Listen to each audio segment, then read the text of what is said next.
Berikutnya, nomor 4. Selamat pagi. Bagaimana apabila perusahaan menunda salary? Hal ini tidak diatur dalam agreement dan peraturan perusahaan kami. Baik, Bapak Ibu, agreement atau perjanjian kerja dan peraturan perusahaan itu hanyalah salah satu dari hukum yang berlaku di perusahaan.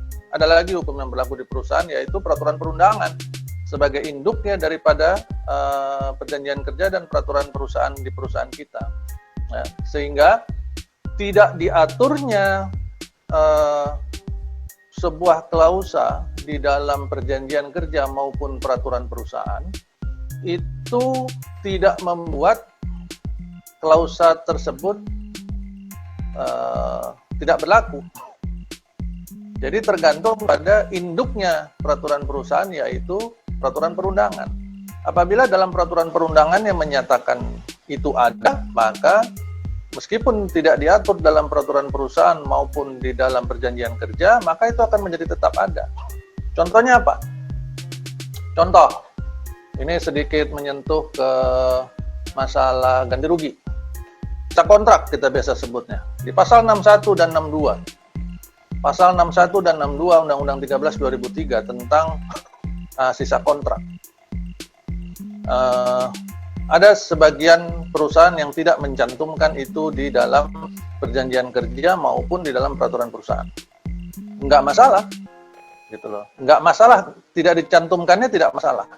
Tetapi apakah pasal 61, 62 Undang-Undang 13 2003 serta-merta menjadi tidak berlaku karena tidak dicantumkan ulang dalam agreement dalam perjanjian kerja maupun peraturan perusahaan? Tidak. Pasal 61 dan 62 tentang sisa kontrak tetap berlaku. Meskipun di dalam perjanjian kerja maupun peraturan perusahaan dinyatakan tidak diatur di dalam peraturan atau perjanjian kerja, ya. Nah, mengenai perusahaan menunda salary itu sudah diatur di dalam Undang-Undang 13 2003 di bab tentang pelindungan upah, ya. Tentang pengupahan itu ada di bab berapa ya? Bab 10 kalau nggak salah. Tentang perlindungan upah, maka di sana sudah diatur. Salary di sana sebutnya bukan menunda, tapi terlambat, ya. Asumsi saya menunda salary ini belum mencapai kesepakatan, belum ada kesepakatan. Sehingga masuknya dalam kategori keterlambatan. Diatur di dalam bab perlindungan upah, bab pengupahan dalam Undang-Undang 13 2003 dan PP 78 tahun 2015 tentang pengupahan juga. Di sana ada diatur, ada dendanya, kalau lewat dari 4 hari, denda per harinya berapa, kemudian kalau sudah lewat per bulan, denda per bulannya berapa, maksimal 50% dan sebagainya. Terus ada ketentuan mengenai bunga dan denda, itu semua ada diatur, Bapak Ibu semua. Jadi kita harus berhati-hati. Itu apabila belum terjadi kesepakatan, ya.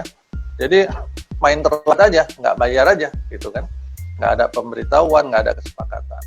Nah, bagaimana apabila terjadi kesepakatan? Maka seperti yang tadi kita bahas di pertanyaan pertama, kalau terjadi kesepakatan ya tinggal ikuti apa kesepakatannya, nggak ada masalah di sana, ya, tidak ada masalah. Yang menjadi penting adalah apabila terjadi kesepakatan, maka sesegera mungkin dituangkan dalam bentuk tertulis yang dikenal dalam Undang-Undang 2 2004 tentang PPHI sebagai perjanjian bersama atau kesepakatan bersama.